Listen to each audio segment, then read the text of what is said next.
اعوذ باللہ من الشیطان الرجیم بسم اللہ الرحمن الرحیم یا ایہا الذین آمنوا اتقوا اللہ حق تقاته ولا تموتن الا وانتم مسلمون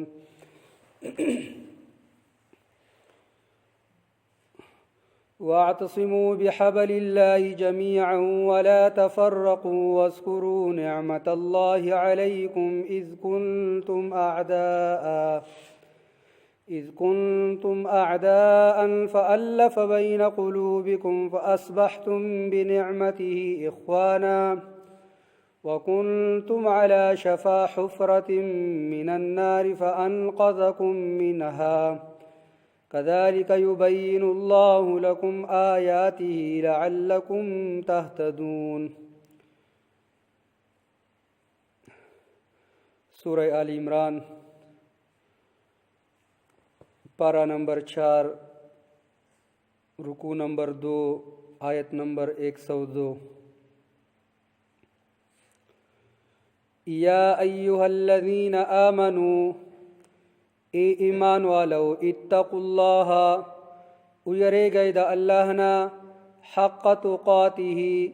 لکچ حق وی دا اغنا دا یریدو، ولا تموتن او ممرئی تاسو، الا مگر وانتم مسلمون، پدی حالت کی چیئے تاسو مسلمانان، واعتصموا بحبل اللہ جمیعا،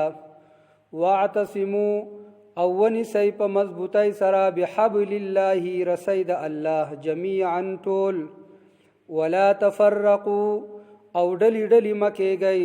واذکروا او یاد کڑی نعمت اللہ، نعمت دا اللہ علیکم کم چی پتا سباندی کڑے دے، اذ کنتم ہر کل چوئی تاسو اعداء دشمنان، فالف بین قلوبکم بیائی واچولو محبت ستاسو پزلونو کی، فاصبحتم پس شوی تاسو بنعمته داغ ففضل سرا اخوانا رنا، وکنتم اوی تاسو علی شفا پغاڑا حفرت دکندی من الناری دور، وکنتم علی شفا حفرت من النار اوی تاسو پغاڑا دکندی دور، فانقذکم منها بیا بچکڑی تاسو اغا منها داغینا، کذالک ہم دارنگی یبین اللہ بیانوی اللہ لکم تاسو لرا آیاته آیاتن اخپل، لعلکم تهتدون دپار ددی چی تاسو صحیح لارا بیا ممائیں۔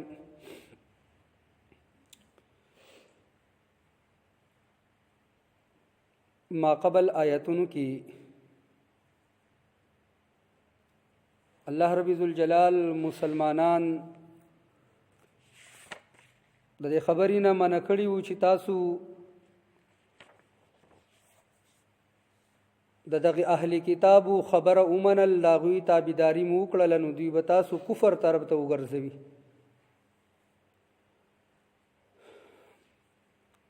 نو لہذا تاسو د دوی خبره مه منئ او په خپل ایمان باندې چې دین ثابت قدم اوسیږئ. نننی آیاتونو کې بیا اللہ رب ذوالجلال ایمان والا ته خطاب کی،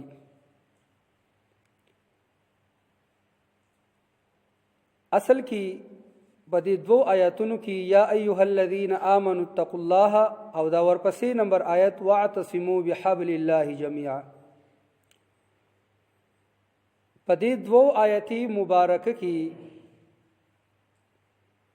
اللہ رب ذوالجلال د مسلمانانو د اجتماعیت او د وحدت د قوت پیدا کولو دپاره اصول بیانوي، چې په مسلمانانو کې به اجتماعیت څنګه پیدا کیږي، دوی به چې دی نو څنګه به چې دی یو موټی بشي، او په دوی کې به وحدت څنګه پیدا کیږي. په دې دو آیتونو کې د هغې دپاره اصول بیانوي، ځکه چې دا هر یو کار کول لپاره چې دی اول څه اصول او څه منصوبه بندي وي، چې کله هغه منصوبه بندي سړی وپېژني نو د هغې نه پس چې دی نو هغه کار چې دی هغه خپل مقام ته رسي. نو دغه شانتي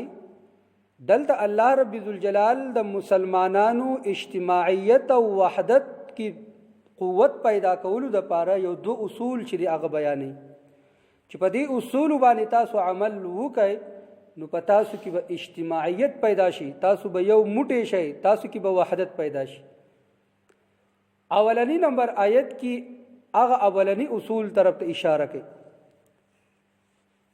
یا ایها الذین آمنوا اتقوا الله حق تقاته.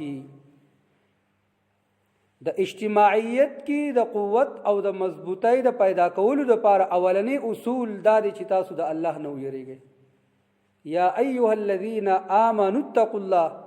ای ایمان والو تاسو د الله نه ویریږئ. اتقوا الله، تاسو تقوا پیدا کړئ. تقوا څه ته ویل کېږي؟ تقوا اصل کې معنی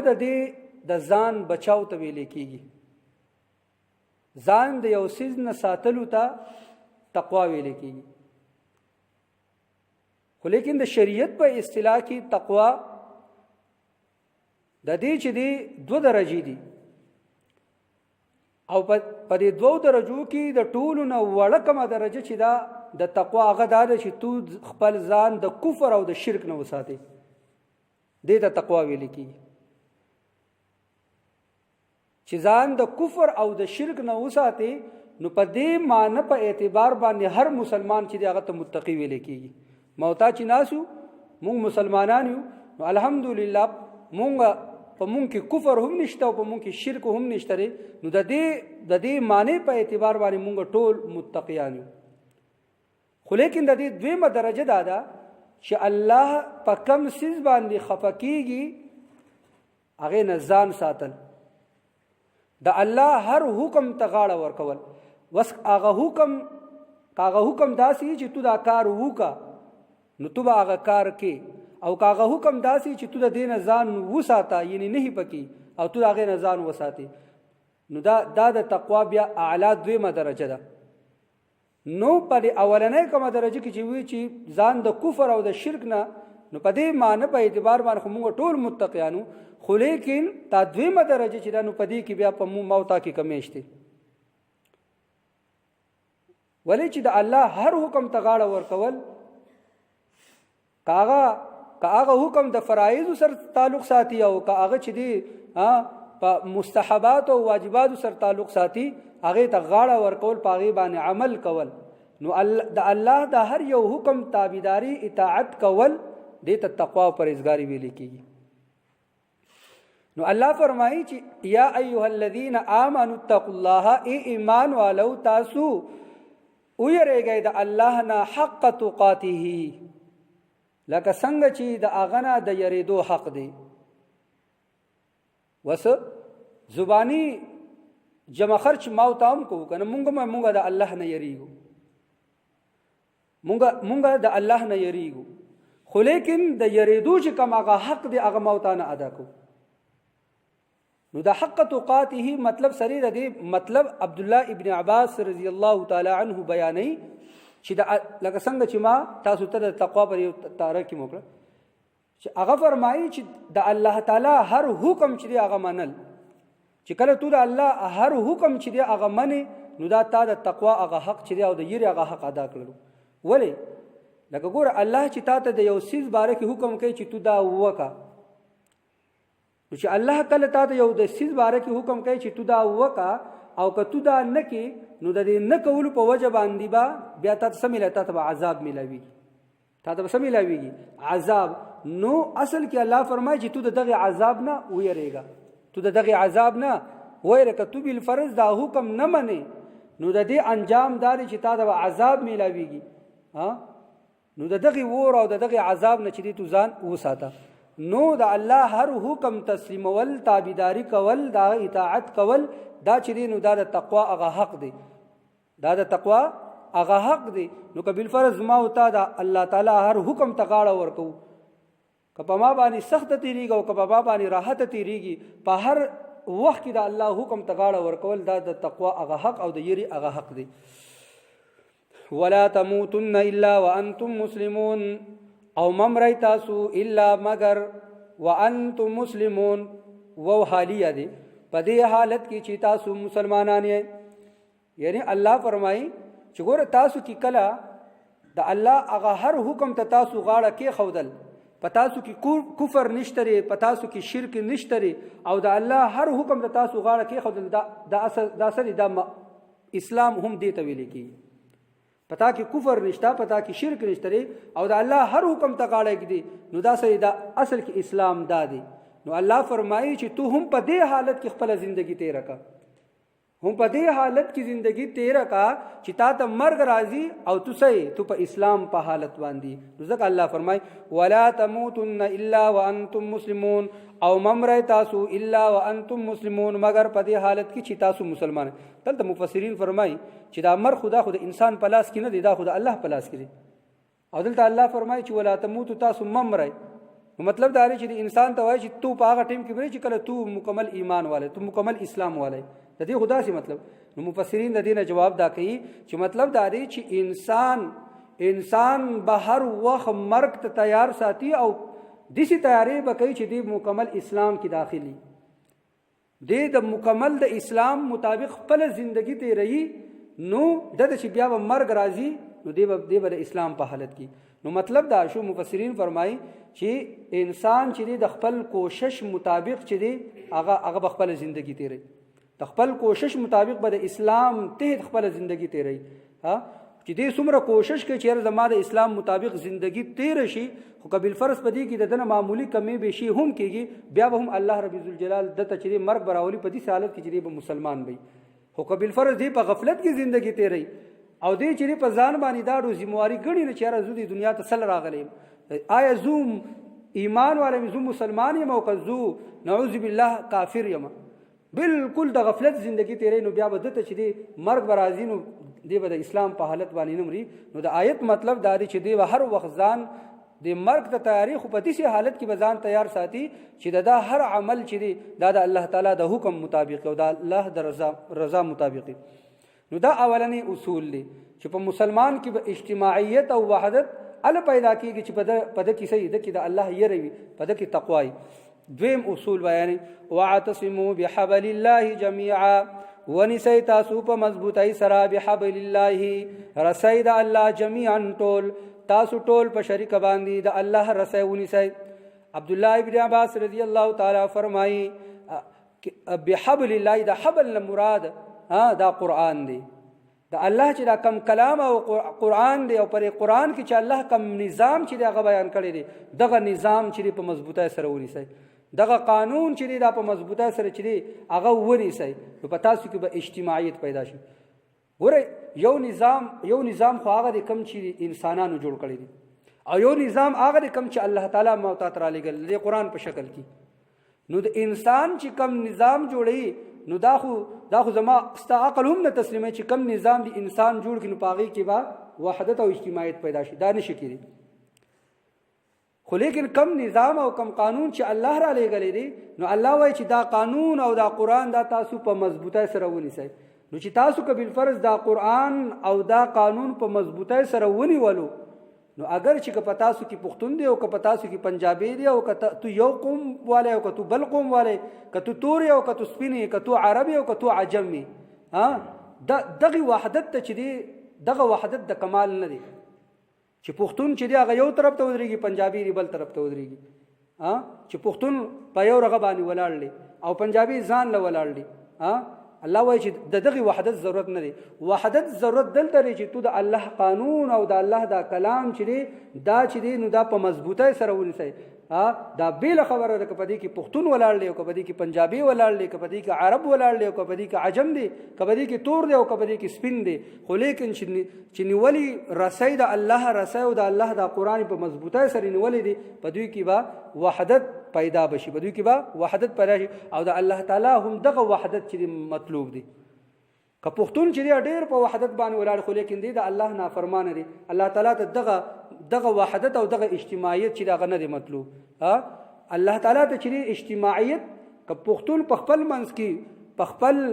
دنیایي رغه کې یې په ټکراو باندې، خو لیکن د الله په قانون باندې ولاړي، نو الله تعالی ته دغه وحدت او دغه اجتماع مطلوب دی. واعتصموا بحبل الله، ونیسئ په مضبوطۍ سره بحبل الله رسۍ د الله جمیعا ټول، ولا تفرقوا او تاسو ډلې ډلې مه کېږئ، تاسو جدا جدا مه کېږئ، یعنی تاسو جدا کېږئ ما ډلې ډلې، تفرقې چې دی هغه مه جوړوئ. ګوره یو لکه بس به یو سړی به وایي چېرې مونږ خو ډېر علما مو ولیدل چې په خپل منځ کې اختلافات دي، یا دغه شانتې چې کوم امامان دي د هغو هم په خپل منځ کې چې دی نو اختلافات دي. ګوره یو فروعي اختلافات وي، سوي فروعي اختلافات وي. مطلب دا دی چې هر یو امام یا هر یو عالم هغه په دې کوشش کې لګېدلی دی چې زه په دې قرآن او په دې حدیث باندې عمل وکړم، او زه چې دی د دې نه په دې باندې چې دی نو ځان چې دی هغه څه کم پوه کړم. خو لیکن کم خلق چې د قرآن باندې د پوهه کېدو کوشش کوي، نو یو امام به چې دی د قرآن د غایت نه یو شانتي مطلب اخیستي، هغه به هم د قرآن او د حدیث پر رڼا، بل امام به چې دی د هغې نه بل شانتي د خپل ذهن مطابق د خپل علم مطابق، نو هغه یو عالم یا یو امام ته به په پوهه کېدو کې چې دی مکمل ملکه حاصلوي، بل یو ته به چې دی نو لږ به د هغه نه څه کمزور وي. خو لیکن د هغو د ټولو مقصود او مطلوب دا دی چې مونږ پر قرآن باندې عمل وکړو، د دې کې چې کوم احکامات دي، په دې کې چې کوم مسایل دي، هغه مونږ څه کړو، هغه مونږ راوکاږو. خو که په دې دوران کې اختلافات راځي، دي ته فروعي اختلاف وایي، دا چې دی دا مذموم نه دی، یعنی دا څه ګناه نه ده، ولې چې دا قسمه اختلافات په صحابو کې هم موجود وو. دغه شانتي مخکې به انشاءالله را بشي چې سابقه انبیاء علیهم السلام د رغه باره کې راځي، د داود علیه السلام او د سلیمان علیه السلام د رښتمه سپاره کې به انشاءالله هلته هم چې هغو یعنی د زمانې پیغمبران دي، او د هغو هم چې دی نو یو هغه ټیم باندې بخیر تفصیلي واقع ده چې سره یو بیزه چې دی د چا فصل ته وړېدلي، او هغه فصل چې دی نو هغه بیزې خوړلي، نو فیصله راغله داود علیه السلام له، داود علیه السلام ورته وایي چې زه دا بیزه تواله او بس تا خو راغه شوی دی. بیا سلیمان علیه السلام له چې دی فیصله راغله، سلیمان علیه السلام چې نه دا فیصله داسې نه ده پکار، فیصله به داسې وي چې دا بیزه چې ده نو دا د چا فصل چې خوړلی دی نو دا به چې دی نو د هغه سره به داغه سره به او دینه به چې خپل فائدہ اوچتای، او کله چې هغه فصل هغه خپل حالت ته بیا را ورسېدو، بیا به چې مالک ته خپل بیزرغه کی، بیا د دې فیصله الله رب الجلال په قرآن کې چې تاریخ ففهمناها سليمان، چې دا پوهه چې نو سليمان ته چې نو دا مونږ وکړه. اوس ګوره په دغه ځای کې هم چې نو د داوود علیه السلام او د سلیمان علیه السلام یو فیصله مخې ته راغله، خو لیکن سلیمان علیه السلام یو شانتي فیصله وکړه، داوود علیه السلام بل شانتي. خو الله تعالی چې د داوود علیه السلام په فیصلې باندې قباحت او سرغه نه دی کړی، هغه په خپل ځای باندې فیصله وکړه، او سلیمان علیه السلام په خپل ځای باندې فیصله. نو دا دې ته فروعي اختلاف وایي چې د دې علماو یا د دې امامانو د دوی په منځ کې په مسایلو کې اختلاف راځي، نو دا اختلاف سپر قرآن او په حدیث کې نشته دی، خو بلکې د دې امامانو د خپل فهم مطابق دا اختلافات بیا پیدا شوي دي. او دا چې دی نو اختلاف العلماء رحمت، دا باقاعده یو مقوله ده د عربو چې د علماو اختلافات چې کومي نو په دې کې سوي رحمت وي، خو هغه اختلاف چې ګور یو اختلاف هغه چې سړی د خپل نفس مطابق لګیای، یو سړی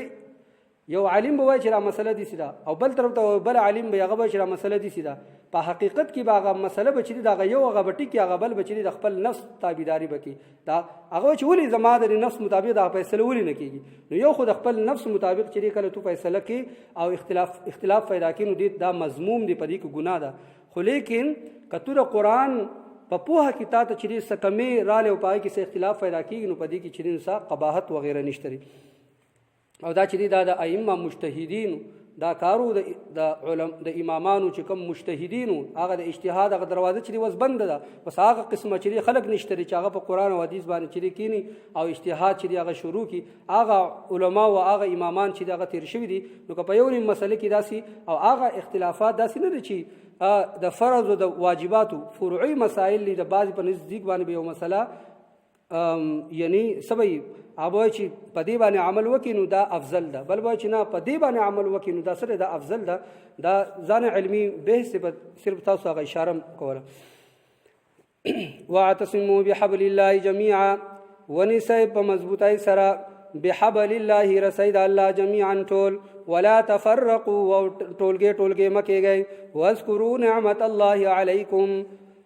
یاد کړئ نعمت د الله علیکم کوم چې به تاسو باندې کړو اذ کنتم اعداء هر کله چې وای تاسو دشمنان فالف بین قلوبکم ګور الله رب الجلال دلته وته یو قانون وته بیان کو پیلا چې تاسو